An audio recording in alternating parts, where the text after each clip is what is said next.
በእኛ በኩል ሲሄዱ ለ20 ቤቶች እስከ 48% ቅናሽ ያገኛሉ። ዲያስፖራ ከሆናችሁ ቤት በመኪና ዋጋ ለጠቁማችሁ ዲኤምሲ ሲመጡ ለዲያስፖራ ልዩ ትኩረት አለው። እስከ 48% ድረስ የባህል ቅናሽ ለ20 ቤቶች አዘጋጅተናል። ከ80% በላይ ዲያስፖራ በሰፈሩበት በዚህ መንደር ቤት መግዛት ካሰቡ ሁሉንም ፍላጎት ያሟላ ሪል ስቴት ዲኤምሲ ነው። በወር 30 ሺህ ብር ገቢ ካለዎት ዲኤምሲ ያለ ስጋት ቤት ይግዙ። ዘመናዊ መኖሪያ ቤቶን ከ220 ሺህ ብር ቅድመ ክፍያ ጀምረው ይዋዋሉ። 60% የባንክ ብድር ያዘጋጀን ሲሆን ካሉበት በእጅ ስልክ ደውለው ከ8% ጀምሮ በመክፈል ቤቶን ይውሰዱ። ወዲያው በ3 ቀን ዲኤችኤል ካሉበት ሀገር እናደርሳለን። ከስቱዲዮ እስከ ባለ 4 መኝታ እንዲሁም ቅንጡ የንግድ ሱቆችን አዘጋጅተናል። መንደሩ በ65000 ካሬ ላይ ያረፈ ሲሆን 5 ሊፍቶች፣ 5 የመዋኛ ገንዳ፣ 5 የከርሰ ምድር ውሃ፣ 5 ባካፕ ጄነሬተር አለው። ዘመኑን በዋጀ በአልሙኒየም ፎርምወርክ የግንባታ ጥበብ የሚገነቡ በመሆናቸው በአጭር ጊዜ ማስረከብ ዋና ግባችን ነው። እንደሚከፍሉት መጠን እስከ 35% ተጨማሪ ቅናሽ ተዘጋጅቷል። አስተውሉ፣ በእኛ በኩል ሲሄዱ ለ20 ቤቶች በስፔሻል ቅናሽ ይስተናገዳሉ። የድርጅቱን ስልክ በ0988 883434 በ0988 885656 ብለው ቢደውሉ መረጃ ያገኛሉ።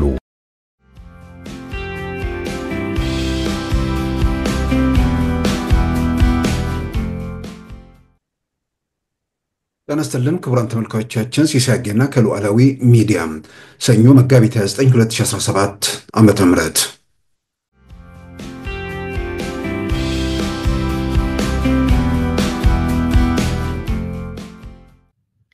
بمملاطي تبساچم زوغع بسلكي تدواويلهم خلت ساعات عبيت ساعات زخورهم ساعات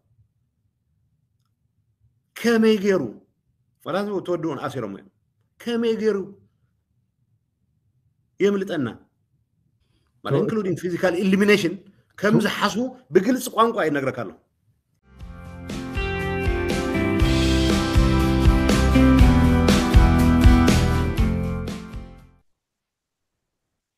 ከነዚህ ሰዎች ጋር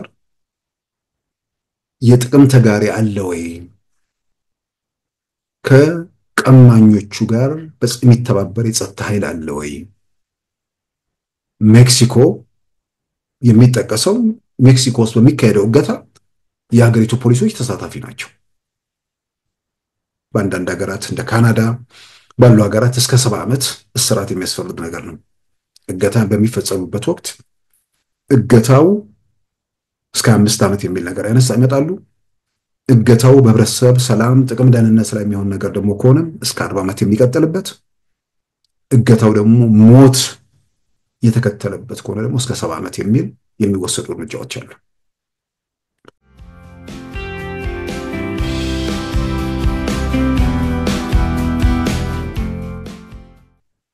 ናይጄሪያ የቅርብ ጊዜ ክስተት እስከ 1800 ሰዎች በአመት ውስጥ የታገቱበት ሁኔታ በተለይ በዚህ ከቦኮ ሃራም ጋር የሚያዙ ነገሮች ስላሉ ማለት ነው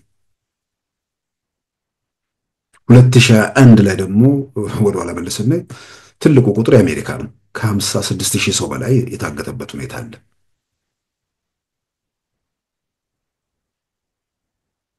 ከመቶኛ ሲወሰድ በአለም ላይ ደግሞ ቤልጂየምን የሚያክል የገታ ታሪክ ያለበት ሀገር ደግሞ የለም ነው ዳታዎቹ የሚያሳዩት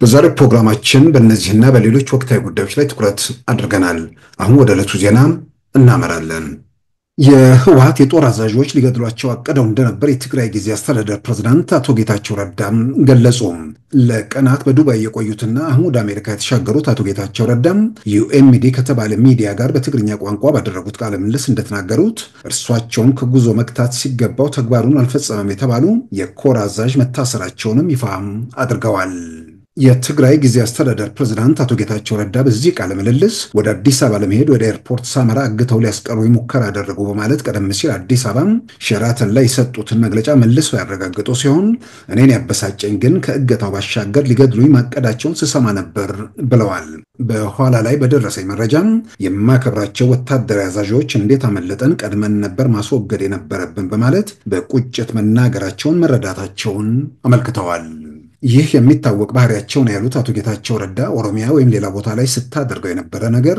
ትግራይ ውስጥ የማታደርግበት ምንም ምክንያት አይኖርም በማለት ገልጸዋል። እርሳቸውን ወደ አዲስ አበባ እንዳይሄዱ መክታት ሲገባቸው ባለመክታት የተወነጀሉትና የታሰሩት የህወሓት ታጣቂዎች የኮር አዛዥ የሆኑት አወጣኝ የሚባሉ መሆናቸውንም አቶ ጌታቸው ረዳ ገልጸዋል። ልጠሎ ዝወሎ ምክንያት አምልጠለሁ ማለት ዝሓሰቦ ነገር ነይሮም ድሕሪኡ ዝፈልጦ ብጣዕሚ ዘሰክፈኒ ማለት እዩ ብምምላጠይ ተበሳጭም ዘውጉዕ ብስልኪ ተደዋዊሎም ክልተ ሰባት ዓበይቲ ሰባት ዘኽብሮም ሰባት ከመይ ገይሩ ወላሂ ተወድኡን ኣሲሮም እዮም ከመይ ገይሩ የምልጠና ማለት ኢንክሉዲንግ ፊዚካል ኢሊሚኔሽን ከም ዝሓስቡ ብግልጽ ቋንቋ ይነግረካለሁ። በተያያዘ ዜና አቶ ጌታቸው ረዳ በዩናይትድ አረብ ኤምሬት ለሕክምና በቀኑበት ወቅት በርድ ለተባለ ሚዲያም ከጂም ስተንማን ጋር ባደረጉት ቃለ ምልልስ በቅርቡ ወደ ሀገራቸው እንደሚመለሱ ነገር ግን በትግራይ የደህንነታቸው ሁኔታ በእጅጉ እንደሚያሳስባቸው ገልጸዋል። ሁለቱን ዓመታት የስልጣን ዘመናቸውን በሮለር ኮስተር የመሰሉት ማለትም ባልተጠበቀ ድንገተኛ ፈተናዎች መሞላቱን ያስታወሱት አቶ ጌታቸው ረዳም ብዙውን የስልጣን ዘመናቸው የተገባደደው ህወሓት ውስጥ በሚደረግ የውስጥ ትግል እንደነበርም ገልጸዋል። በትግራይ ለቀጠለው መከራ ህወሓት ኃላፊነት እንዳለበትም አስገንዝበዋል። ከአምስቱ የስራ አስፈጻሚ ኮሚቴ አባላት እርሳቸው ሲቀሩ ሌሎቹ በትጥቅ ትግል ውስጥ ያለፉ በመሆናቸውና ለለውጡ ራሳቸውን ባለማዘጋጀታቸው የትግራይ ጊዜ አስተዳደር እንዲሁም የፕሪቶሪያውን የሰላም ስምምነት ሲያደናቅፉ መቆየታቸውን አብራርተዋል።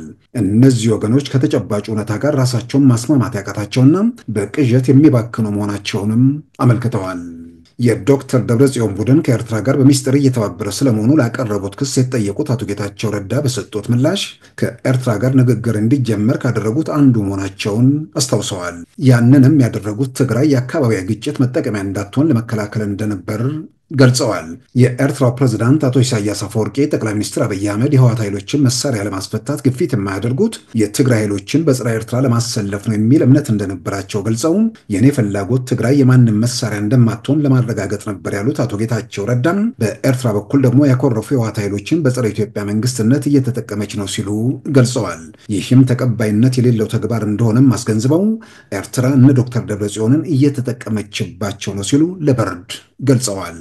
አሁንም የትግራይ ጊዜ አስተዳደር ፕሬዝዳንት መሆናቸውን የገለጹት አቶ ጌታቸው ረዳም ከእንግዲህ ትግራይን ማንም ይምራማን የተሻለ አማራጭ ከፌደራል መንግስት ጋር በትብብር በመስራት የፕሪቶሪያውን የሰላም ስምምነት ተግባራዊ ማድረግ፣ ተፈናቃዮችን መመለስ እንዲሁም ምርጫ ማካሄድ ብቸኛውና እውነተኛው ህጋዊ መንገድ ነው ሲሉ ገልጸዋል። ዛሬ በትግራይ ለተፈጠረው ቀውስ ምክንያት የሆነው ያረጀውና ያፈጀው የህወሓት አመራር የእርሱ ዘመን ማብቃቱን መቀበል ይኖርበታል ሲሉም መክረዋል። ይህ በእንዲህ እንዳለም ላለፉት 7 ወራት በይፋ ለሁለት የተከፈለው ህዝባዊ ወያኔ ሓርነት ትግራይ ህወሓት አሁንም እንደገና በመሰንጠቅ ዋዜማ ላይ መሆኑ ታውቋል። በዶክተር ደብረጽዮን ቡድን ውስጥ ካሉት የህወሓት ማዕከላዊ ኮሚቴ አባላት በአቶ አለም ገብረዋህድ የሚመራ ቡድን ከዶክተር ደብረጽዮን ቡድን ጋር ልዩነት መፍጠሩን ታማኝ የመረጃ ምንጮች ያረጋገጡ ሲሆን በትግራይ አክቲቪስቶችም ዘንድ መረጃዎች በመሰራጨት ላይ ይገኛሉ።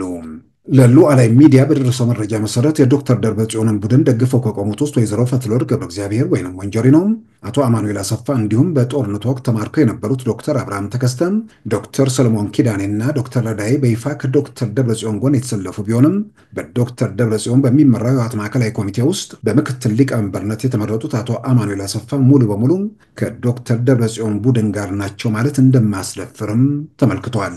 ከዶክተር ደብረጽዮን ቡድን በይፋ ልዩነት ይዞ የወጣውን ቡድን የሚመሩት ለረዥም ጊዜያት የህወሓት ጽሕፈት ቤት ኃላፊ የነበሩት አቶ አለም ገብረዋህድ ሲሆኑ በይፋ ከእርሳቸው ጎን ከተሰለፉት ውስጥ ወይዘሮ ሊያ ካሳና ዶክተር ፍስሐ ጽዮን ተጠቃሽ ሆነው ተገኝተዋል።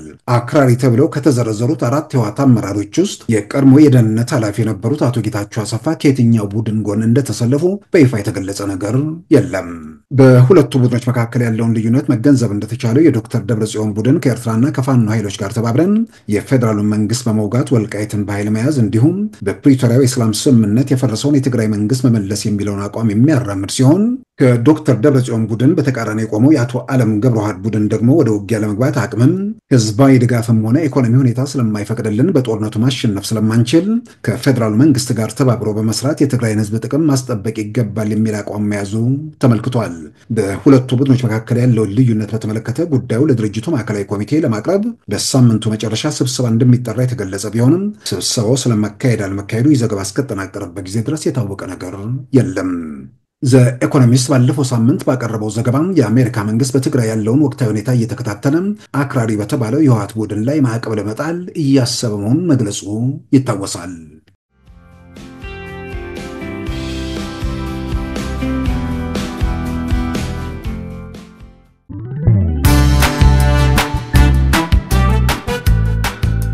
ሉዓላዊ ሚዲያን ይደግፉ። ስራዎቻችንን ለብዙ እንድናደርስ ሰብስክራይብ፣ ሼር፣ ላይክ በማድረግ ሉዓላዊ ሚዲያን ያጠናክሩ። እውነትን እንዘግባለን፣ ኢትዮጵያዊነትን እናቀነቅናለን። መድረኩ ግን ለሁሉም አመለካከት ክፍት መሆኑን እናረጋግጣለን። ሉዓላዊ ሚዲያ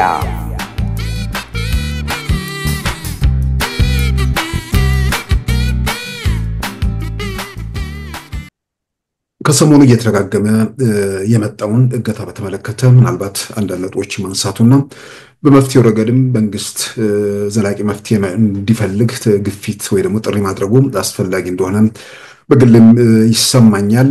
በተለያየ መንገድ ያው ጥረቶች አይደረጉ ማለት አይደለም፣ ግን ምንድነው በተረጋጋሚ እነ አይነት ሁኔታዎች በተለይ ደግሞ በአንድ መስመር ላይ ቀደም ሲል በምስራቅ ሸዋም አካባቢ ድርጊቱ ይፈጸም ነበር። አሁን ደግሞ ሰሜን ሸዋ ላይ በጣም የተኮረበትና የተነጣጠረበት ሁኔታ ምንድነው የሚለውን ምናልባት መንግስት ትኩረት ሰጥቶ የህብረተሰቡንም ሰላምና ደህንነት ለማረጋገጥ ኃላፊነቱን የበለጠ እንዲወጣ ግፊት ማድረጉ በጣም አስፈላጊ ይመስለኛል።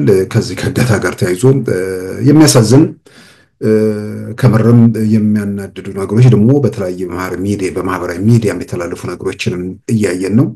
የሰዎች ወጥቶ በሰላም መመለስ አለመቻል፣ በተለያየ መንገድ ታግተው ህይወታቸውን ጭምር የሚያጡበት ሁኔታ መፈጠሩ ያ ሊያስቆጭና በዛ ረገድ ዘላቂ መፍትሄ እንዴት ይገኝ የሚለው ላይ እንደ ዜጋ ሐሳብ ማዋጣት ወይ ደግሞ የራስን ጥረት ከማድረግ ይልቅ እያንዳንዱ ነጥብ ለራስ የፖለቲካ ፍላጎት ማስፈጸሚያ ምናልባትም የሚናገሩትና የሚጽፏቸው ነገሮች ራስን በዘላቂ ትዝብት ውስጥ የሚያስገባ ምናልባት የተወሰኑ ወገኖች እነከለ የተወሰነ ለሀገር አስተዋጽኦ ሊያደርግ ይችላል ወይ ደግሞ ለኔም ለማስበው ቡድን ወይ ደግሞ ብሔረሰብ የመብት ተቆርቋሪዎች ናቸው ብለው የሚያምኑ ሰዎችን ሁሉ ከነርሱ እነዛ ላይ ጭምር ተስፋ የሚያስቆርጡ ሐሳቦች ወይ ደግሞ አቋሞችን እያራመዱ መሆኑ በተለያየ መንገድ እየታየ ነው። እንግዲህ ኢትዮጵያ ውስጥ ለውጡ ከጀመረበት ጊዜ ጀምሮ የቀጠልንባቸው መንገዶች በጣም ይታወቃሉ።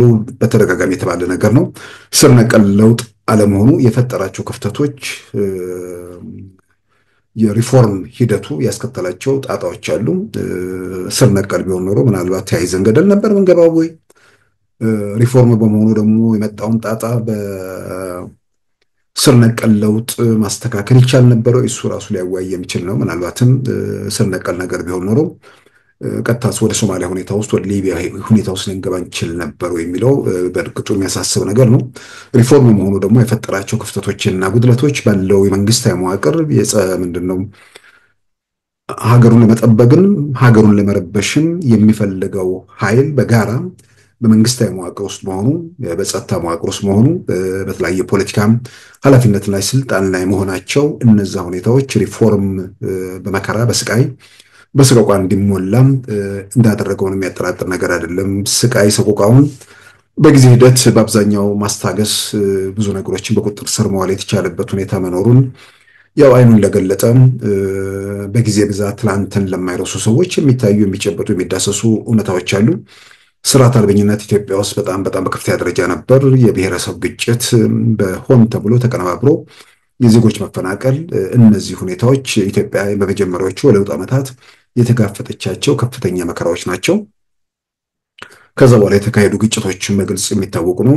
ያው በኦሮሚያ ክልል ግጭት ነበር፣ በአማራ ክልል ግጭት ነበር፣ በትግራይ ክልል ግን ጦርነት የነበረበት ነው። ምክንያቱም በመንግስታት ደረጃ የሚባል ራሳቸውን ያደራጁና የኢትዮጵያ የጸጥታ ተቋም በስልጣን ዘመናቸው በዘላቂነት በቁጥራቸው ስር ለማድረግ የሚፈልጉ ኃይሎች ጋር የተደረገው ጦርነት ስለነበር ከባድ አውዳሚ በሁለት ዓመት ውስጥ ምናልባትም በተለያዩ መረጃዎች በዓለም ላይ በዛ ባጭር ጊዜ ውስጥ የአይነት እልቂት ያልተፈጠረበት ሁኔታ ተከስቷል። የዩክሬንና የሩሲያ ጦርነት ኢትዮጵያ ውስጥ በሁለት ዓመት ያለቀውን ያህል ሰው እንዳላለቀ በተለያየ መንገድ የተገለጸ የተረጋገጠ ነገር ነው። በፍልስጤማውያንና ማለትም በሐማስና በእስራኤል መካከል በነበረው ሁኔታም ጠቅላላ ያለቁ ሰዎች በምንም መመዘኛ ማለትም ከኦክቶበር 7 በኋላ በነበረው ሁኔታ ኢትዮጵያ ውስጥ ከተፈጸመው ማለትም በሁለቱ ዓመት ትግራይ ውስጥ ከተካሄደው ጋር በፍጹም የነጻጸር ነገር አይደለም። በዛ ግጭት ምናልባት ከ1,000 ምናምን በላይ የእስራኤላውያን ህልፈት ይነሳል። አሁን ሄዶ ደግሞ የፍልስጤማውያኑ ወደ 50,000 ምናምን አካባቢ ተጠግቷል። ኢትዮጵያ ውስጥ ግን ራሳቸው የቲፒኤልኤፎቹ እንደሚሉት 1 ሚሊዮን ነው። በሌላ መንገድ ደግሞ ቢያንስ ቁጥሮች ላይ ጥንቃቄ የሚያደርጉ ዓለም አቀፍ ተቋማት በተለይም የሽምግልና ሂደትን በተጫወቱት የአፍሪካ ህብረት ዋናው አደራዳሪ እና ኦሉሴጉን ኦባሳንጆ በሰጧቸው መረጃዎች 600,000 ሰው አልቋል። ስለዚህ የትልቅ አውዳሚ አሰቃቂ ትዕይንት ኢትዮጵያ አልፋለች። ያን የመጀመሪያውን ስርዓት አልበኝነት፣ የጎሳ ግጭት፣ የዩኒቨርሲቲ ተማሪዎች ረብሻ እዛ ውስጥ ምክንያቱም በደንብ መዋቅር ተዘርግቶ የሚደረግ ነገር ነበር። ያ ደግሞ ድንገተኛም ነገር አይደለም። ለውጡ ዋዜማዎች ውስጥ የነበሩ ነገሮች እንደገና በለውጡ ማግስት እንዲቀጣጠሉ የተደረጉባቸው ሁኔታዎችን በደንብ ታይተዋል። ሁሉም በየሰፈሩ በየቡድኑ ለውጡ በቀላል የመጣ ስለሆነ በቀላል እንሸኘዋለን፣ የራሳችን የፖለቲካ ስልጣን እናረጋግጣለን በሚል ሁከት፣ ግርግር በመፍጠር ሀገሪቱን የቀውስ ምድር በማድረግ አክቲቪስቶች፣ ፖለቲከኞች፣ የተለያዩ ጸጥታ ሰራተኞች እዛ ላይ ሚና እንዳላቸው ነው የሚያጠራጥር ነገር አይደለም። ያው መንግስት አቅሙን እያጠናከረ መዋቅሩን እያሰፋ ውስጡን እያጸዳ ብዙ ርቀቶች በመጓዙም ዛሬ በዩኒቨርሲቲ ውስጥ ግርግር መፍጠር፣ የብሔረሰብ ግጭት በቀላሉ መቀስቀስ፣ ንጹሃንን በየሰፈሩ መጨፍጨፍ፣ እነዚህ አደገኛ አስፈሪ አሰቃቂ ምዕራፎችን ትርጉም ባለው ሁኔታ የኢትዮጵያ የጸጥታ ተቋማት ይህንን እንድንሻገር ትልቅ ሚና ተጫውተዋል። ሁልጊዜ የሚባል አባባል አለ። ብርጭቆውን ከጉድለቱ ሳይሆን ከሙላቱ መመልከት መቻል ያልፈጠረባቸው ሁልጊዜም ያለውን የመካድና ሙሉ በሙሉ የሌለም በሚል ለመደምደም የሚደረጉ ነገሮች ስልጣን ላይ ካለው መንግስት ጋር አለመስማማት ይኖራል። ስልጣን ላይ ካለው ቡድን፣ ስልጣን ላይ ካሉት መሪ ጋር አለመስማማት ይኖር ይችላል። የሚታይ የሚጨበጥ የሚዳሰሰውን እውነታ ደግሞ ክዶ ግን መፍትሄ ማምጣት አይቻልም። መፍትሄ ማምጣት አይቻልም ማለት ዛሬ በየሰፈሩ ተኮልኩሎ በቋሚነት የሚጥመውንና የሚስማማውን የሚሰማውን ሰው ለጊዜ እያወናበዱ ግርግር እየፈጠሩ ተስፋ እየሰጡ መቀጠል ይቻላል። ግን የተባለው ተስፋ የሚጨበጥ ነገር አለመሆኑ እየተረጋገጠ በመጣ ቁጥር ያ ተስፋ አድርጎ ሲጠብቅ የነበረው ድንገት መበተን ብቻ ሳይሆን ፊትን ወይ ደግሞ ወደ ራስ ማዞር የሚመጣበት ሁኔታ ይኖራል። መብት ተሟጋች ወይ ደግሞ ተከራካሪ የሚባለው መጨረሻ ላይ ጠላት መሆኑን የማረጋገጥ ነገር ሲመጣ ያን የሚከተሉ ነገሮች መኖራቸውን ግንዛቤ ውስጥ ማስገባቱ በጣም አስፈላጊ ነው። በሌላም በኩል ደግሞ የማይለወጥ ተጨባጭ ሁኔታ ኢትዮጵያ ውስጥ አለ። በጉልበትም በማናቸውም ሁኔታ ሚሳኤል ተተኩሶም በዘር ግርግር ፈጥሮም የሚለወጥ ስርዓትና መንግስት አለመኖሩ ዛሬ ደግሞ ሌላ ምዕራፍ ውስጥ ገብተናል። የጸጥታ ተቋማቱ ያሉበት ከነበሩበት ወጥተው የተደረሱበትን ርቀት በደንብ ተጨባጭ እያየን ነገር ያለንበት ነው። ስለዚህ ምናልባት በዚህ ረገድ የሚንቀሳቀሱ ወገኖች የመፍትሄ ረገድ ላይ የራሳቸውን አስተዋጽኦ ማድረግ ይገባቸዋል። አሁን ኢትዮጵያ ውስጥ ሰዎች በታገቱ፣ ሰዎች ላይ መከራ በደረሰ፣ ሰዎች ላይ ስቃይ በደረሰ ቁጥር ያን ነገር እንዴት ይቁም የሚል እንደ ዜጋ አስተዋጽኦ ማድረግ ከዚህ በኋላ ያለው መድል የሰለጠነ ፖለቲካ ሂደት ውስጥ ገብቶ ሚና መጫወት ነው እንጂ በማናቸውም ሁኔታ ጤነኛ የሆነ ሰው የሚገመግማቸው መሬት ላይ ያሉት ሁኔታዎች ተመልክቶ የሚወስናቸው ሁኔታዎች አሉ። በለውጡ የመጀመሪያ ዓመታት ጀምሮ ሁሌ የሚባለውን የሽግግር መንግስት የሚባል ነገር አሁን ከዚህ በኋላ ጤነኛ የሆነ ሰው በሙሉ የጤንነት የአእምሮ ሁኔታ ውስጥ ያለ ሰው ይጠይቃል ብዬ እኔ በግሌ አላምንም።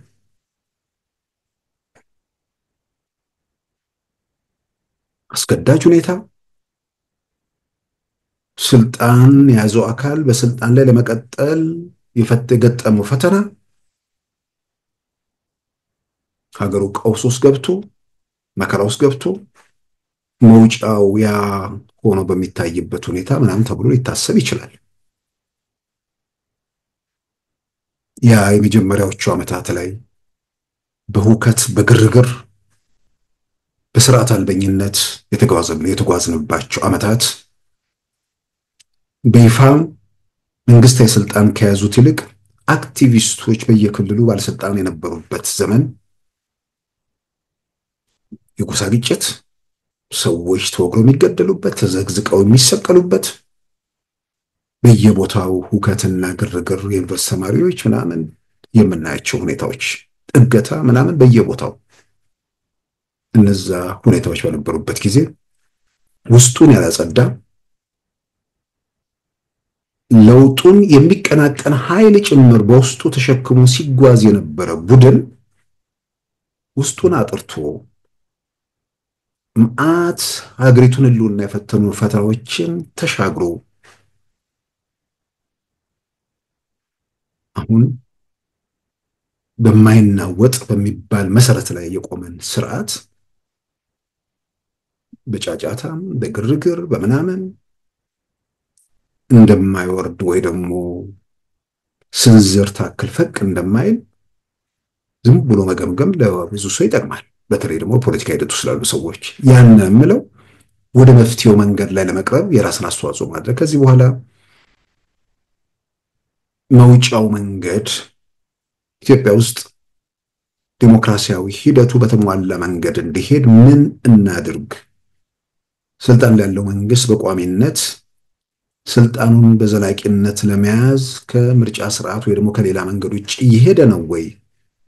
በዚህ ረገድ ያሉ ክፍተቶች ካሉ እንዴት ይሞሉ? ዲሞክራሲያዊ ስርዓቱ እንዴት አድርጎ ይተከል የሚለው ላይ ትኩረት ሰጥቶ ጊዜ ሰጥቶ እዛ ላይ ማሰብ ነው።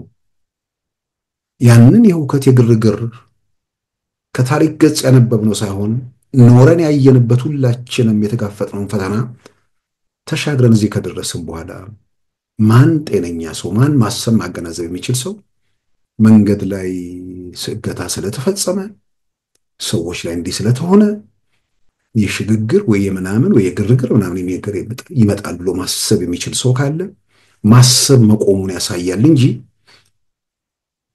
በምንድነው በተሟላ ጤንነት ወይ ደግሞ የአእምሮ ሁኔታ ውስጥ መኖሩን የሚያረጋግጥ ነገር አይደለም።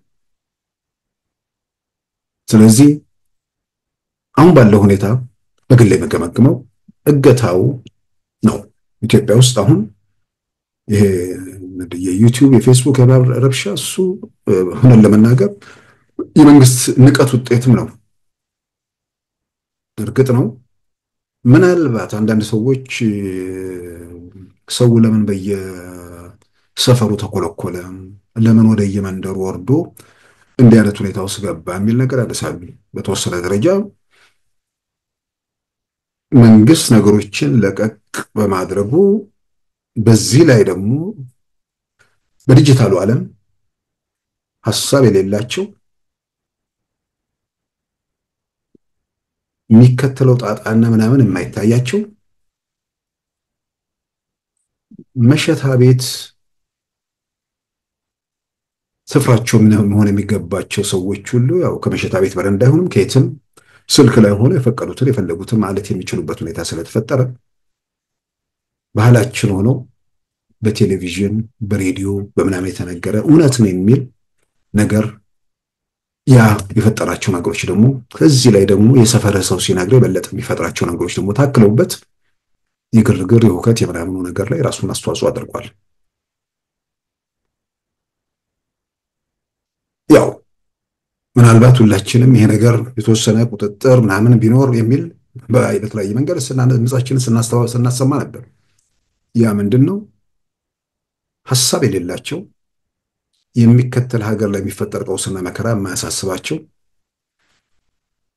መናገራቸውን እንጂ መናገራቸው የሚያስከትለውን ጣጣ የማያውቁ አእምሮ ሁኔታቸው ለዛ ያልደረሰ ሰዎች ሁሉ አደባባይ ወጥተው የፈጠሯቸው ችግሮች ስላሉ ምናልባት የተወሰነ እንዲህ ነገር ቁጥጥሮች ቢኖሩ የሚል ነገር ሲነሳ ነበር። ግን በኢትዮጵያ ውስጥ ያንን ማድረግ ፈጽሞ ያልፈቀደ መንግስት የፈቀዱትን ያድርጉ ብሎ ሳተላይቱንም ዩቲዩቡንም ፌስቡክንም ሁሉንም በነፃነት እንትን እንዲሉ አደረገ። ያው ሄደን እዚህ ጋር ደርሰናል። ከአሁን በኋላ ያንን ሁኔታ ካለፍን በኋላ አሁን ፌስቡክም ቢፈልግ ምንድነው ለእያንዳንዱ ሰው አንዳንድ ቴሌቪዥን ቢታደለውም ከዚህ በኋላ የሚለወጥ ነገር ስለሌለ ምናልባት ሰው በተደናገረ መንገድ አሁን ምንድነው የሆነ ቦታ ላይ ተዛብቶ የሄደ ነገር አለ። አምኖ ተቀብሎ ገዝቶ የሆነ ቦታ ላይ ቆማል።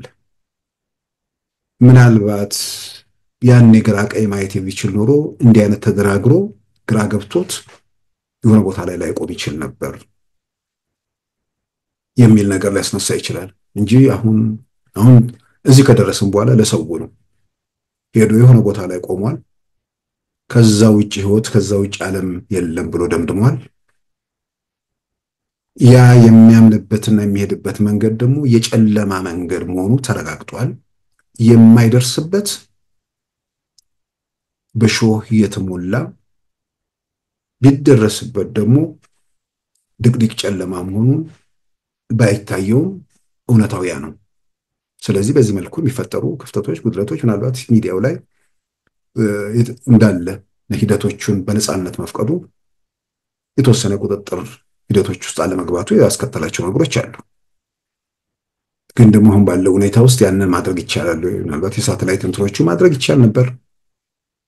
ግን እውነት ለመናገር ያንን ውዥንብር ህብረተሰቡ ውስጥ ውዥንብር በመንዛት ረገድ አስተዋጽኦ አድርጓል። ውዥንብሩ እንዲቀጥል ሚና ተጫውቷል።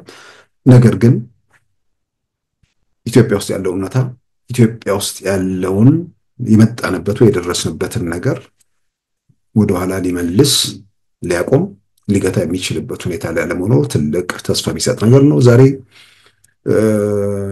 ምናልባት በየሰፈሩ በየምናምን ተቧድነው ሀገርን ወደ ቀውስ፣ ወደ ግርግር፣ ወደ ሁከት መፍጠር የፈለጉ ያሰቡ የተንቀሳቀሱ ሰዎች ምናልባት ዛሬ ላይ በጋራ ድንኳን የሚጥሉበት በየተናጠል የተደረገው በጋራ ለመሮጥ የሚደረገው የትም እንደማይደርስ በተጨባጭ የሚያረጋግጡበት ምዕራፍ ላይ መገባቱን በግሌ የሚያጠራጥር አይመስለኝም። ብዙዎቹም ይገነዘቡታል። ተስፋ የማይቆርጡ የሆነ ግርግር ሲፈጠር በግርግሩ መሃል ደግሞ እንሾልካለን ብለው የሚመኙም ይኖሩ ይሆናል። ነገር ግን እውነታው የኢትዮጵያ ሌላ ምዕራፍ ውስጥ ነች። በዚህ በሌላ ምዕራፍ ውስጥ ከህብረተሰቡ ሰላምና ደህንነት አንጻር በተለይ እገታ የሚባለው ነገር በጣም እየተረጋገመ መምጣቱ በተለይ ደግሞ በሰሜን ሸዋ አካባቢ የሚደረጉ የትራንስፖርት እንቅስቃሴዎች ላይ መቀጠሉ እሱ እጅግ አሳሳቢ ነገር ነው። ያንን በተመለከተ ግን በማህበራዊ ሚዲያ በምናምን የሚወጣውን ነገር ሳይ እጅግ በጣም ነው ግል የሚገርመኝ። በጣም በፊት በኢትዮጵያ አንድነት ዙሪያ በቲፒኤልኤፍ ዘመን ሰውን በደሉን ነግሮ ኢትዮጵያ ውስጥ ያለውን ክፍተቶች፣ ጉድለቶች አሳይቶ ይሄ ነገር እንዲለወጥ ምናምን የራሱ ሚና እንዲጫወት ሰዎቹም ከምንድነው ከጥፋት መንገዳቸው ተመልሶ የራሳቸውን ሁሉ ነገር በእጃቸው ስላለ እድሉም ስላላቸው እንዲለወጡ የሚደረገው ጥረት ውስጥ ሰው በኢትዮጵያዊነት ስሜት ስለሆነ ቢያንስ የሚታይ ቢያንስ የሚዳሰስ እውነት አይፈልግ ነበር። ዛሬ ተረት እየነገርከው የፈለከውን ጭነህበት የፈለከውን ነግረኸው የማይጠይቅ በየሰፈሩ በየመንደሩ የተኮለኮለ ሰው ያለበት ሁኔታ ስላለ እንዴት ነው ለአቅመ ሔዋን ለአቅመ አዳም የደረሰ ሰው እገታውን ተከትሎ እገታው ለምን እንደሚፈጸም ዝም ብሎ ምን ጥያቄ ውስጥ የሚያስፈልግ ነገር አለ? እገታው የተፈጸመ ነው። እገታው እየቀጠለ ነው። እገታው በመፈጸሙና እገታውን ማስቆም ባለመቻሉ መንግስት ኃላፊነት አለበት። ጥያቄ ውስጥ የሚገባ ነገር አይደለም። እገታው የሚፈጸመው በማንና ለምን እንደሆነ ደግሞ እገታውን ሲፈጸም ወይ ደግሞ እገታ ከፈጸሙ ሰዎች ጋር መመካከር አያስፈልግም። ያለው እውነታ በተጨባጭ የሚገልጸው ነገር ነው። በሁለት ምክንያቶች ይፈጸማሉ። በአንድ በኩል የቀማኛነት ላይ ዘራፊነት፣ ቤት ሰርሳሪዎች ቤት ከመሰርሰር ይልቅ መንገድ ላይ አውቶቡስ ጠብቀው በሚሊዮን የሚቆጠር ሀብት መሰብሰብ የሚችሉበት ስለተፈጠረ ሌቦች የሚያደርጓቸው ነገሮች ይኖራሉ። በሌላም በኩል ደግሞ ለፖለቲካ ዓላማ ሲባል ግርግር፣ ሰላም የለም፣ ውከት ነው፣ ሰው ወጥቶ መግባት አልቻለም፣ ስለዚህ መንግስት ማስተዳደር አቅቶታል የሚል የፖለቲካ መልእክት ለማስተላለፍ ሲባል የሚፈጸሙ እገታዎች አሉ። ይህን እገታ በአብዛኛው የሚፈጸመው ኮሎምቢያ ውስጥ የኮሎምቢያ ታጣቂዎች ሲያደርጉት የነበረው ነገር ነው። በጦር ሜዳ በውጊያ ሜዳ ወይ ደግሞ የሆነ ትጥቅ ትግል ላይ ነኝ ያለ ቡድን ሽንፈቱን በደንብ ካጣጣመ በኋላ ከዛ መውጣት እንደማይችል ሲያረጋግጥ በሁለት ምክንያት፣ በአንድ በኩል ዘርፎ ለመኖር፣ በሌላም በኩል ደግሞ ህብረተሰቡን ተስፋ ለማስቆረጥ እንደሚያደርግ ኮሎምቢያ ውስጥ የተፈጸሙ ነገሮች በራሳቸው የሚነግሩ ነገሮች ናቸው። በጦር ሜዳ ሽንፈትን ያጣጣሙ መነሳት እንደማይችሉ ያረጋገጡ፣ በአንድ በኩል ለዘረፋ፣ በሌላም በኩል ደግሞ ህዝቡን በማሸበር ህልውናቸውን ለማረጋገጥ ብሎም ዘረፋ ለመፈጸም የሚያደርጓቸው ነገሮች አሉ። ስለዚህ ከዚህ ውጭ ሆነ ኢትዮጵያ ውስጥ እገታ የሚፈጽሙ ሰዎች ወይ ለሌብነት ነው ወይ ሽንፈታቸውን ስላጣጣሙ ወደ ተራ ዘረፋና ቅሚያ ገንዘብ ወደ መሰብሰብ በመሄዳቸው ነው። ይሄን በማድረግ ደግሞ ህግና ስርዓት አልተከበረም፣ ሰላም የለም የሚል መንግስት ላይ ግፊት ጫና ለማድረግ ያስችለናል ብለው ነው። እገታ የዓለማችን ክስተት ነው። ምናልባትም ዘላቂ መፍትሄ ሲባል አብሮ በዓለም ላይ ያሉ ሁኔታዎችም ጭምር ግምት ውስጥ መግባት ያለባቸው ነገሮች ናቸው። ግን በዓለማችን ዘራፊዎች እገታ ይፈጽማሉ፣ ቀማኞች እገታ ይፈጽማሉ፣ ለፖለቲካ ዓላማ ሲባል እገታም ይፈጽማሉ። ተዋክተው ምናምን ድል ማግኘት ያልቻሉና መጨረሻ ላይ በኪሳራ ዘመናቸውን የደመደሙ ወደ የመጨረሻ የሚሽረጨሩት እገታ ውስጥ እና ዘረፋ ውስጥ በመግባት ህልውናቸውን ለማስቀጠል ህዝብ ለማሸበር በመጣራቸው ነው። ይህንን በማድረግ በአንድ በኩል ሰው ላይ የደህንነት ስጋት እንዲያድርበት ያደርጋሉ። በሌላ በኩል በተለያየ መንገድ አቅም የሌለውም ያለውን ጥሪት ጭምር ከዘመድም ከሆነም ከወዳጅ ማስቸግሮ ገንዘብ ከፍሎ የሚፈታበት ሁኔታ ይፈጥራሉ። ህግና ስርዓት አልተከበረ ምናምን የሚለውን ነገር አብሮ ያስተላልፋሉ። እስከ መቼ የሚል ቁጭት ስሜት ለመፍጠር ይጥራሉ። ዓላማው በእነዚህና በመሳሰሉ ዙሪያ የሚሽከረከር ነው። ፖለቲከኞች የተባሉ አንዳንዶች ጦር አድርገው የገለጿቸው የዛሬ ዓመት እነዚህ ሰዎች በዚህ ፍጥነታቸው ከሄዱ ምንድነው ሶሻል ሚዲያ ላይ ቁጭ ብለው ሲሳደቡ የሚውሉ ሰዎች አሉ። ማለትም የቀለጠው መንደር ሰዎች ማለት ነው። ወደ እነዛ ይወርዳሉ የተባሉ ሰዎች በእርግጥም ዓመት ሳይሞላቸው ፍጥነታቸውን እያየን ነው። በዚህ ጉዟቸው የት እንደሚደርሱ የቀለጠው መንደር ሰፈር ለመግባት ዓመት ሳይሆን ወራት ብቻ እንደሚበቃቸውም የሚያሳይ ነገር ነው። የሚወጡ ነገሮችን የሰው ልጅ የሚታገቱት ንጹሃን ናቸው። ገንዘብ የሚጠየቁት ዜጎች ናቸው። የተገደሉት ኢትዮጵያውያን ናቸው። ኢትዮጵያውያን በአሁኑ የሰው ልጅ ነው። ይሄ በሆነበት ሁኔታ ውስጥ መንግስት እንደ መንግስት የህብረተሰቡን ሰላምና ደህንነት ማረጋገጥ አለበት የሚለውን ጥያቄ አጥብቆ ይዞ በሌላ በኩል እንዲህ አይነት ነውር፣ እንዲህ አይነት ነው ወንጀል፣ እንዲህ አይነት ኃጢአት የሚፈጽሙ ሰዎችን እረፉ ለማለት ሞራል ማጣት፣ ይልቁንም ህብረተሰቡ ላይ ብዥታ ለመፍጠር እንዴት ማስቆም አልቻለም? እንዴት ተደጋገመ? እንዴት ማስቆም ያልቻለው? እንዴት ነው የተደጋገመው? ምንድነው እዛ ጋር የተፈጠሩት ክፍተቶች? ሁላችንም የምንጠይቀው ነገር ነው። ስንት ኪሎ ሜትር ነው የሚሆነው? መወጠር አይቻልም? በቋሚነት እንትን ማድረግ አይቻልም? እንዲህ ያን ጥያቄ ማንሳቱ ተገቢ ነው። ግን ጉዳዩን አንዳንዱ ያው ምንም እንትን ምንድን ነው ይሄ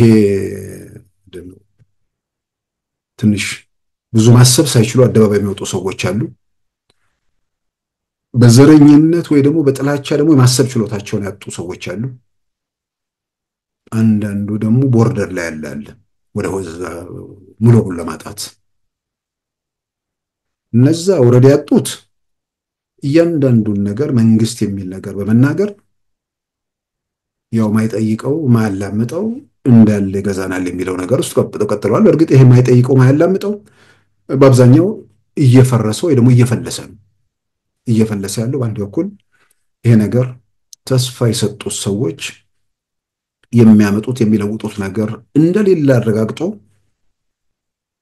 በቃ ለእግዚአብሔር ሰጥቶ ነገር ዓለሙን ትቶ የራሱን ህይወት የሚያጣጥም አለ። ግን ለነዚህ ሰዎችም በግሌ የምመክረው የቆዩበት ስፍራ ሲነገራቸው የነበረውን ነገር ከሌላ አንጻር እያነጻጸሩ ሁለት ነገሮች እኮ ቢሰሙ ጥሩ ነው። ጥላቻውንም ሁሉንም ነገር ሲሰሙ ስለኖሩ በሌላ ወገን የሚነገረው ነገር ምንድነው? ቢያንስ አሁን ብዙ ጊዜ በመገረም ማነሳቸው ነገሮች አሉ። ይሄ የማህበራዊ ሚዲያው ዘመን የፈጠራቸው ነገሮች ለምሳሌ ከዚህ ቀደም አንስቼው ሊሆን ይችላል። ሁሌ ስለሚገርም ነው። ከአዲስ አበባ ቤት የሚፈናቀሉ ሰዎች ጋር ተያዘ በቃ ወስደው ሜዳ ላይ ሊጥሉን ብሎ የነገረኝ ሰው አለ። የግል ቤት ያለው ሰው እንዴት አይ በቃ እኮ እንደዚህ እኮ እዚህ ቦታ ላይ እንደዚህ ሰዎች ሰፍረዋል። የመንግስት ቢያንስ የአዲስ አበባ ነዋሪ ናችሁ። የአዲስ አበባ ከተማ አስተዳደር ቴሌቪዥን ጣቢያ አለ። አሜሪካ ወይ ምናምን ሀገር ቁጭ ብሎ ስለ አዲስ አበባ ከሚነግርህ ይልቅ ባለቤቶቹ ከተማውን የሚያስተዳድሩት አስተዳዳሪዎቹ ከተማው ላይ ምን እየሰሩ ነው? የሚፈናቀሉት ሰዎችን በተመለከተ ምን እያደረጉ ነው? ይሄንን መረጃ እንኳን መስማት የለም። የሆነ ቆርቆሮ የሚሰጣቸው ሰዎች አሉ። በቃ አውጥተውን የግል ቤት ያላቸው እዛ ቆርቆሮ ሊከቱን ነው ብሎ የሚያስባሉ። ይሄ ሰው እቺ አጫጭር ነገር ይሁን ወይ ደግሞ ጥላቻ ስለሚጥመው ይሁን የፈጠራቸው ነገሮች ናቸው። ቆርቆሮ ቤት የሚገቡ ሰዎች ከዚህ ቀደም በየቀበሌው በየምናምኑ ውስጥ ሰዎችን እያስገቡ ነው የሚለውን ነገር ሰምተን ለምን እንደዛ ይደረጋል ብለን በተለያየ መንገድ መረጃ ለመሰብሰብ ለማጣራት ሞክረን የግል ቤት ያላቸው መሬት ቤት መስሪያ ገንዘብ እንዲሁም ቤታቸውን እስኪሰሩ ድረስ ደግሞ የቤት ኪራይ የዓመት ነው የሁለት ዓመት ይሰጣቸዋል። የቀበሌ ቤት ያላቸው ደግሞ ኮንዶሚኒየም ይሰጣቸዋል። ዕቃ ወደ አዲሱ ቤታቸው ለማጓጓዝ ገንዘብ ይሰጣቸዋል። ሰፈራቸውን በማጣታቸው ማህበራዊ ግንኙነታቸውን በማጣታቸው ደግሞ የስነ ልቦና ካሳ የሚባል ገንዘብ ይሰጣቸዋል። ይሄ በአደባባይ የተገለጸ ነገር አልተሰጠኝም ወይ ይሄ ነገር ጎደልብኝ የሚል በግል ያላቀም እግጥ ነው። ጥያቄ የሚያነሱ ሰዎች አሉ። ጥያቄያቸው ምንድነው? የተነሱ ሰዎችን በተመለከተ በተለይ የግል ቤቶች ጋር ተያይዞ የሚሰጠው ገንዘብ ቤቱን ሊሰራ አይችልም የሚል ጥያቄ የሚያነሱ ሰዎች አሉ። የከተማው አስተዳደር ከላይ ጀምሮ ያሉ ሰዎች ማየት መመርመር ያለባቸው እነሱ ባሉትና ባስቀመጡት መሰረት እስከታች ድረስ ገንዘቡ በአግባቡ ለህብረተሰቡ እየደረሰ ነው የሚለውን መጠየቁ በጣም አስፈላጊ ነገር ነው። በሌላም በኩል ደግሞ ቀላል ነገር መኖር አለበት። ይህን ያህል ካሬ ሜትር ላለው በካሬ ሜትር ወይ በምናምን ተብሎ የሚታሰብ ገንዘብ ቢኖር ሰው የሚደርሰውን ወይ ደግሞ የሚደርሰው ምን ያህል አካባቢ ላይ እንደሆነም ሊረዳ ይችላል። በመሃል ላይ ያሉ አቀባባዮች ሌላ ነገር እንዳይፈጽሙ ሊያግዝ ይችላል። ስለዚህ ቤት የቀበሌም ይሁን የግል ቤት ያለው ሜዳ ላይ ወጥቶ የተጣለ የለም። በሌላም በኩል ቆርቆሮ ቤት ማን ነው የሚኖረው የሚል ነገር ደግሞ ሲመጣም ያው ኢትዮጵያ ውስጥ በደባልነት በምናምን የሚኖሩ ሰዎች አሉ። ሰዎቹ ወደ ኮንዶሚኒየም ህንፃ ወዳለበት ቦታ ሲገቡ ደግሞ ደባሎቻቸውን ትተው ይሄዳሉ። በሌላም በኩል ደግሞ እንደዚሁ በተለያየ አካባቢ የምናውቃቸው ሰፈሩ ላይ ቦታ ምናምን ይኖርና ለረጅም 20 30 ዓመት በላይ ሰፋ አድርገው ቦታው ላይ ልጆች ቤት ሰርተው ምናምን የሚኖሩበት ሁኔታ አለ። ድንገት ነገር ሲፈጠር እነዛ ቤት ምናምን ሰርተው ያው ህግ አይደለም ይሄ ነገር ሲፈጠር ሜዳ ላይ የሚቀሩ አሉ። ቤተሰቡ ምንድነው ልጆች ወልደው ምን ብለው ያሉ ሰዎች አሉ። እንዲህ ቦታ ላይ የተፈጠሩ ክፍተቶች ካልወሰቀር ቤት ያለው የቀበሌ ቤት ያለው ከእንደዚህ ሂደት አልወጣም። ይሄን ማነሳው ሰዎች ራሳቸው ከተማ ውስጥ ሆነው ምን እየተካሄደ እንደሆነ በራሳቸው ህይወት ላይ ያለውን ነገር እንኳን በማህበራዊ ሚዲያ በምናምን የሚሰሙት ነገር ላይ እሱ ወደ ማመን ምን እየተካሄደ ነው የሚለው እዚህ ሀገራቸው ያለውን ነገር ያለ መከታተል የሚፈጥራቸው ክፍተቶች አሉ። ይሄን ምለው አሁን ፈልሶ ተስፋ ቆርጦ ሁሉ ነገር ለእግዚአብሔር ሰጥቶ ሄደውም ሰው ልክ ነው፣ እግዚአብሔር ሁሉ ነገር ይመልሳል። ግን ደግሞ በራሱን በኩል አስተዋጽኦ ለማድረግ የት ነበርኩኝ፣ ምን እየተካሄደ ነው፣ ያኛውንም ሌላኛውንም እየሰማ ደግሞ መመዘን በጣም በጣም አስፈላጊ ነው። ከገታው ጋር ወደ ገታው ስመለስ እዚህ ገታ ላይ ለምን እንዴት ምናምን የሚለውን በዝርዝር አንስቼዋለሁ። ከዛ ውጪ የሆነ ነገር እንዳልኩት ያ ይሄ ደፋሩ ምንም የሚጠይቅ ተከታይ የለኝም ብሎ የደመደመው ለነገም ተስፋ የለኝም ብሎ አቋም የሚወሰደው ሁሉንም ነገር መንግስት የሚለው አካል በመስጠት ለራሱ ያለውን ዝቅተኛ ግምት ለተከታዩም ያለውን ዝቅተኛ ግምት የሚያሳየውን እሱን መተው ነው። ግን የሆነ ምንድነው ብዥታ ለመፍጠር አይነት አስተያየት የሚሰጡ ደግሞ ሰዎችን እያየሁ እየተገረምኩም ነው።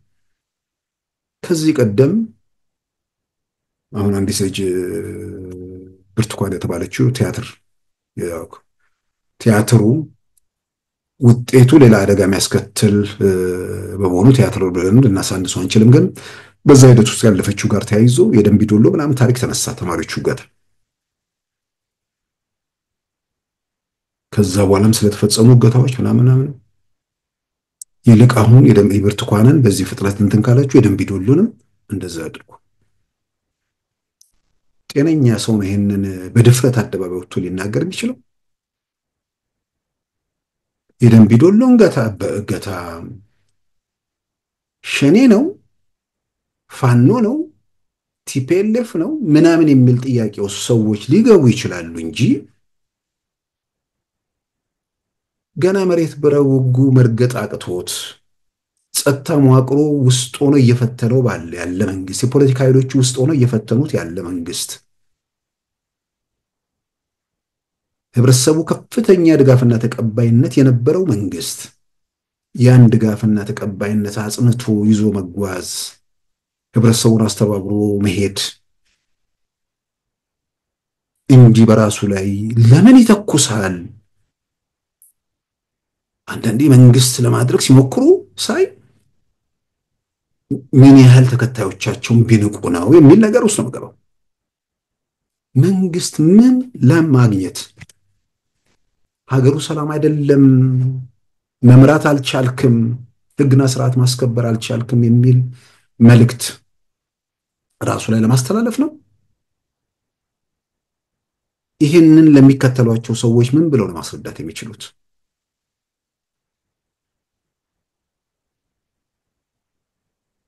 ዛሬ ሁሉን ነገር በመዳፉ እያደረገ እየተጓዘ ያለ መንግስት አቅቶኛል የሚል መልእክት ለማስተላለፍ ነው። ከእገታው ጋር ተያይዞ አሁን መንግስት ላይ ጥያቄ ለማንሳት ወይ ደግሞ ያው ደፋሩ ይሄ ጠያቂ የሌለው ምናምን ዝም ብሎ ሲሰጥ ምሰጠው ሁሉ ያደምጠኛል ብሎ የደመደመው እሱ ጣጣ የለበትም። የዓለም የማይጠይቅ ተከታይ ስላለው እሱም ወደ ተከታዩ ደረጃ ስለወረደ ምንም ነገር የሚመጣውን በፈቀደውና በፈለገው መንገድ ለመናገር ያለው እድል ሰፊ ነው።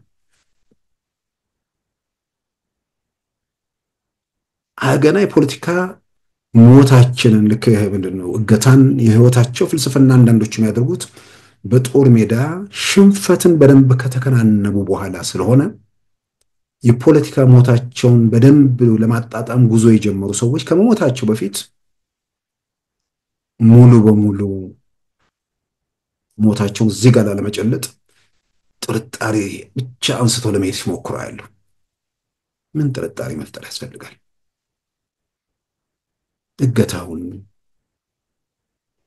መንግስት እገታ በራሱ በሚያስተዳድረው ግዛት ሰላምና ደህንነት አላስጠበቅም የሚል መልእክት በማስተላለፍ የሚያገኘውን ጥቅምና ትርፍ ለደጋፊዎቻቸው ምን ብለው ማስረዳት እንደሚችሉ መገንዘብ ያለባቸው።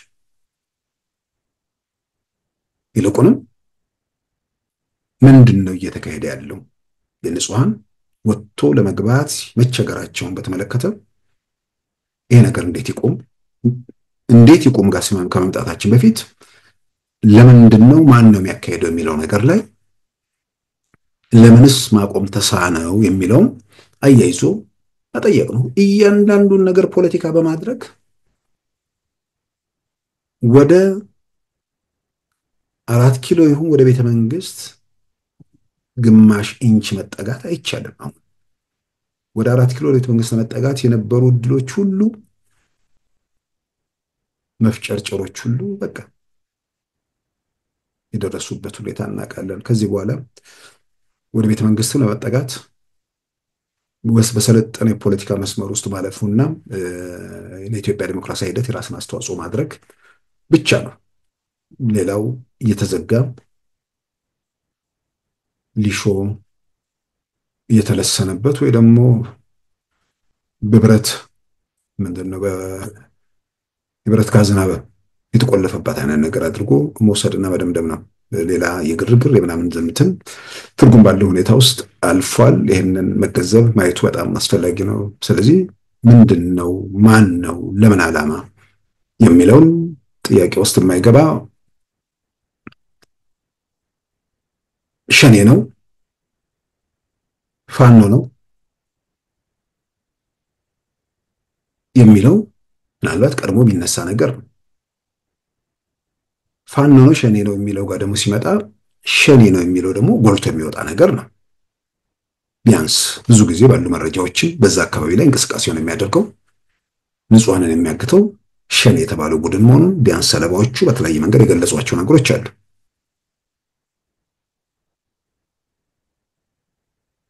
ይህን ቡድን በዚህ ሁኔታ ውስጥ በሳምንት ጊዜ ውስጥ ሁለተኛ ጊዜ መፈጸም የሚችልበት ሁኔታ ሲፈጠር ደግሞ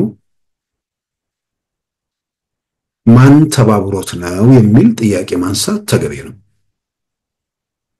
ማን ተባብሮት ነው ብቻ ሳይሆን ለምን ማቆም ተሳነ የሚለውን ጥያቄ አብሮ መታየት ያለበት ነገር።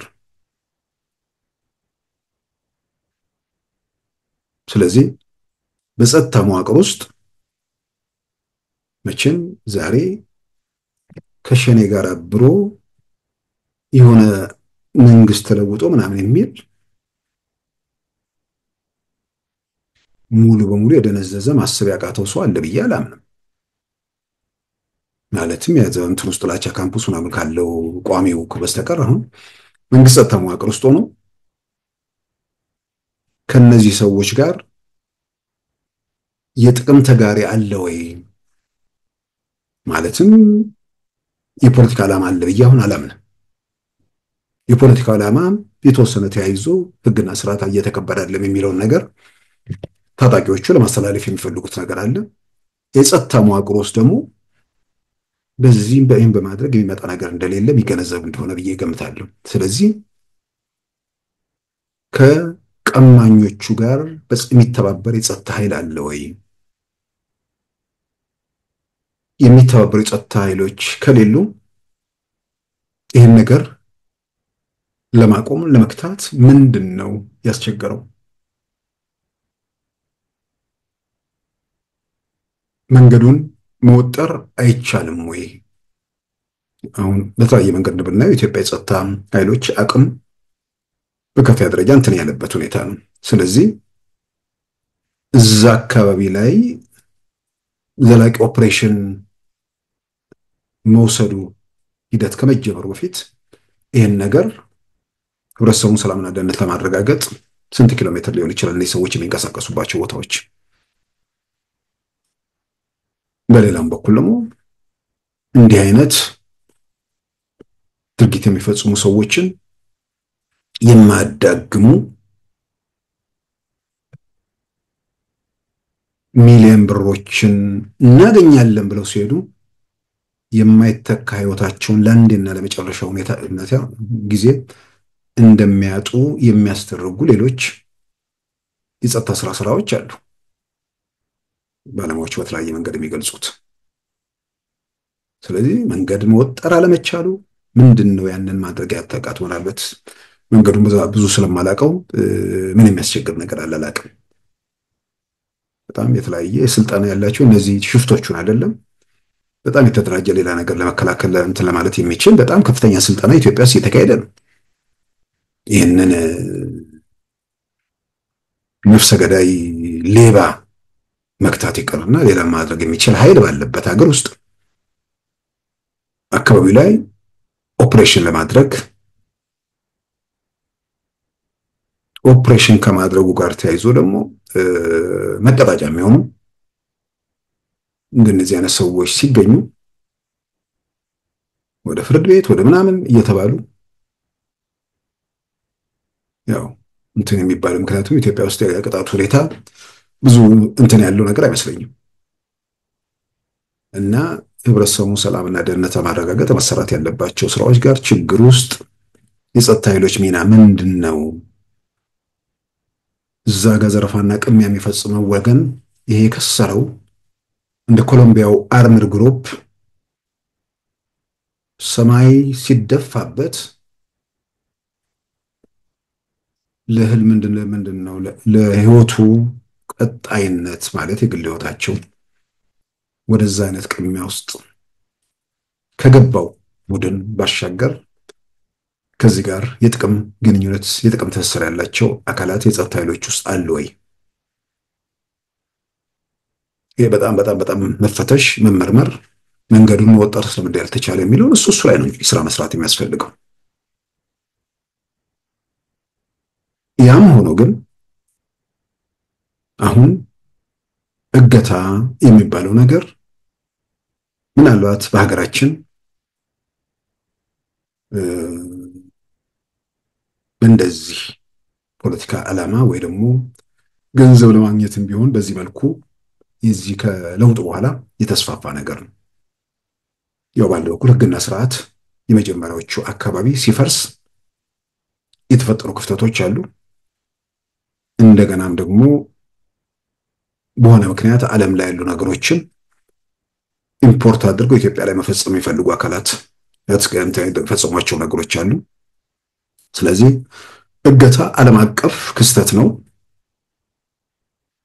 መቶ ማስቀረት ይቻላል የሚለውን ነገር መቶ ማስቀረት የሚቻል ነገር አይመስለኝም።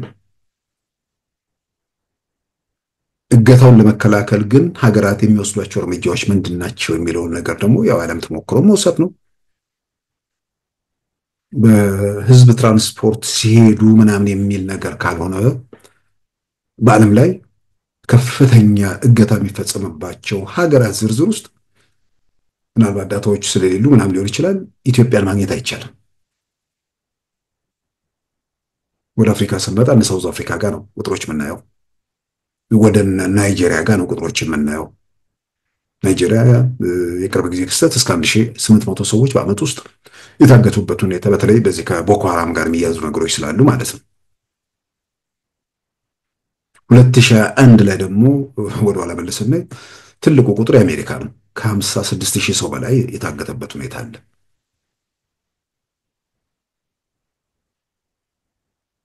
ከመቶኛ ሲወሰድ በዓለም ላይ ደግሞ ቤልጅየምን የሚያክል የእገታ ታሪክ ያለበት ሀገር ደግሞ የለም ነው ዳታዎች የሚያሳዩት።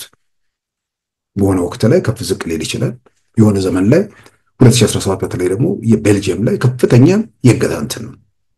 ትልቁ የእገታ ቁጥር የሚታየው እንደውም በበለጸጉት ሀገራት መሆኑ እጅግ በጣም የሚያስገርሙ ነገሮች ናቸው። ህፃናት ልጅ ማገት ይሆናል።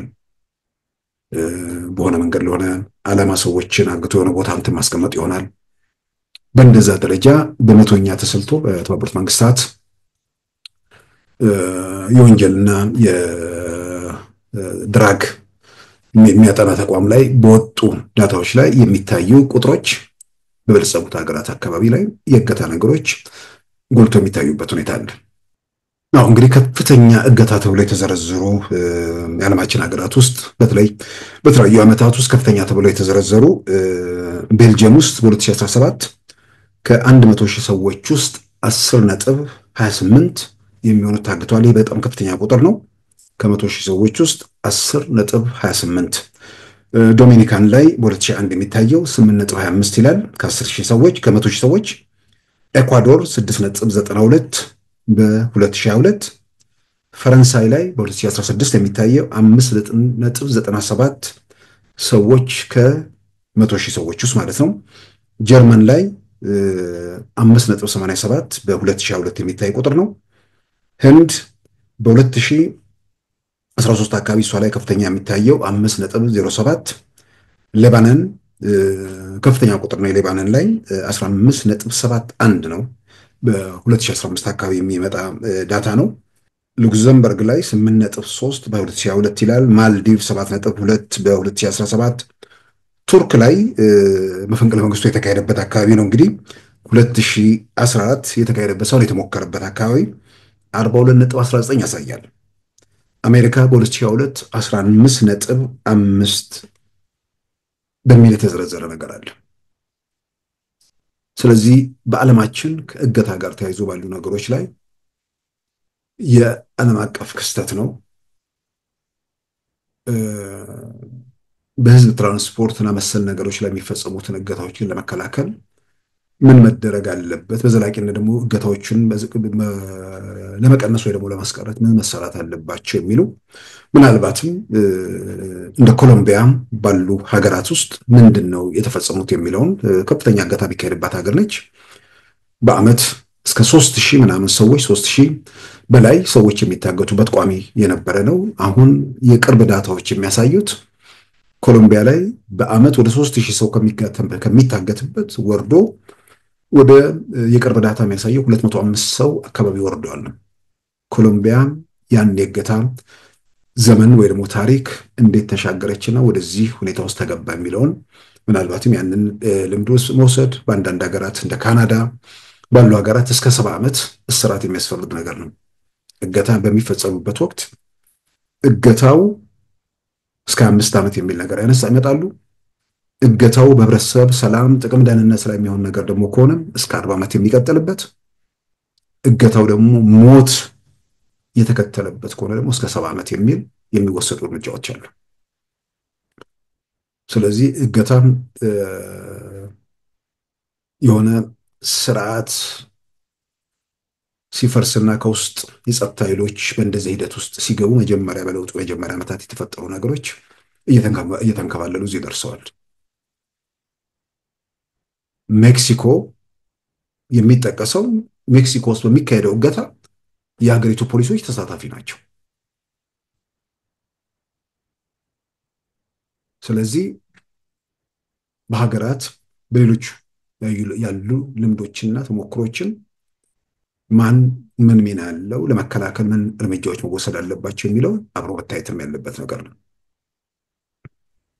ስለዚህ ኢትዮጵያ ውስጥ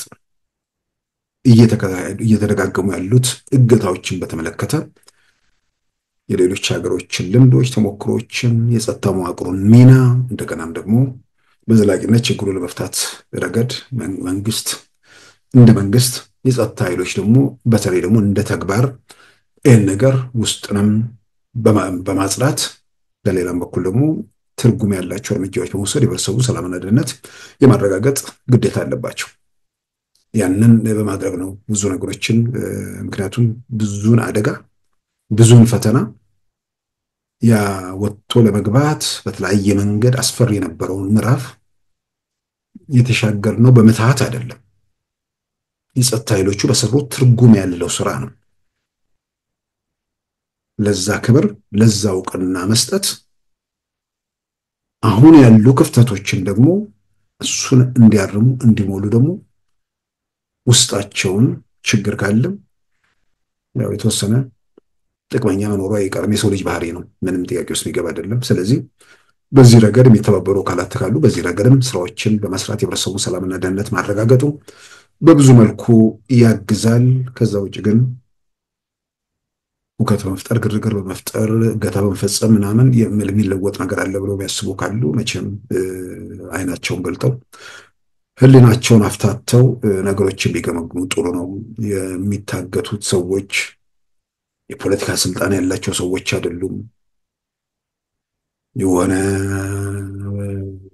ብሔረሰብ የሆነ ማህበረሰብ ለመበደል ምን ለማለት የሚንቀሳቀሱ አይደለም። ዝም ብሎ ህይወትን ለማሸነፍ ደፋ ቀና የሚሉ ዜጎች ናቸው። በሰላም ወጥተው ገብተው በሰላም ሰርተው መኖር የሚፈልጉ ሰዎች ናቸው። እነሱን ህይወታቸውን፣ ኑሯቸውን፣ ሰላማቸውን፣ ደህንነታቸውን በማወክ ምን የሚገኝ ተርፋል? 1 ሚሊዮን ብር ምናምን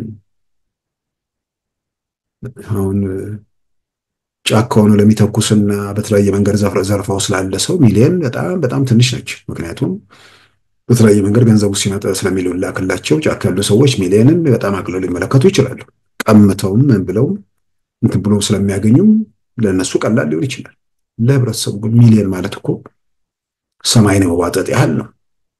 አንድ ገበሬን አንድን ተማሪ አግቶ ሚሊዮን ብር ግማሽ ሚሊዮን ብር እንደማለት ሞት መፍረድ አይደል እንዴ? ከዛ በኋላ ሚሊዮን ምናምን የሚባል ከየት ይመጣል?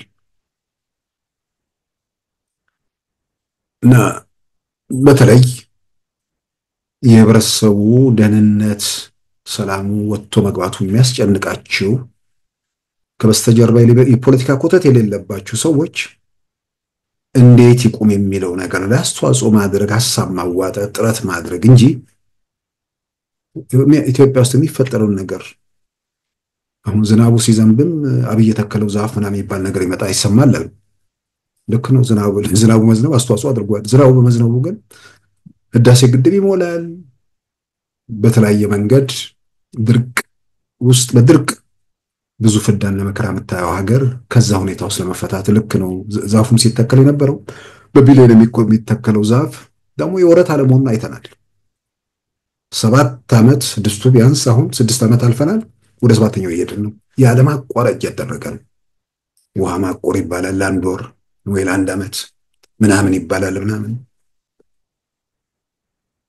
ስለዚህ አሁን ፀሐይ በመምጣቱ መቼም ስልጣን ያለው መንግስት ተጠያቂ ማድረግ የሚቻል አይመስለኝም። ዛፍ በመትከል ፀሐይን ወይ ደግሞ ሙቀትን ለመከላከል የሚደረጉ ስራዎች ስለሆኑ እያንዳንዱን የሆነ አካል ላይ ምንድነው በማላከክ የሚመጣ ነገር የለም። እውነተኛውን ችግሩን ለምሳሌ እገታውን አላስቆምክም ይሄ ኃላፊነት አለብህ የሚባለው ነገር ተገቢ ጥያቄ ነው። ከዛ ውጭ ሁሉን ነገር እንደዛ ያደረጉ መቀጠል የሚቻል አይመስለኝም። ለመፍትሄው የራስን ጥረት ማድረግ የራስን አስተዋጽኦ መፈጸም ተገቢ ነው ብዬ አምናለሁ።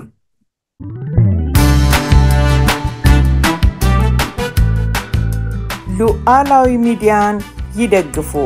ስራዎቻችንን ለብዙ እንድናደርስ ሰብስክራይብ፣ ሼር፣ ላይክ በማድረግ ሉዓላዊ ሚዲያን ያጠናክሩ። እውነትን እንዘግባለን፣ ኢትዮጵያዊነትን እናቀነቅናለን። መድረኩ ግን ለሁሉም አመለካከት ክፍት መሆኑን እናረጋግጣለን። ሉዓላዊ ሚዲያ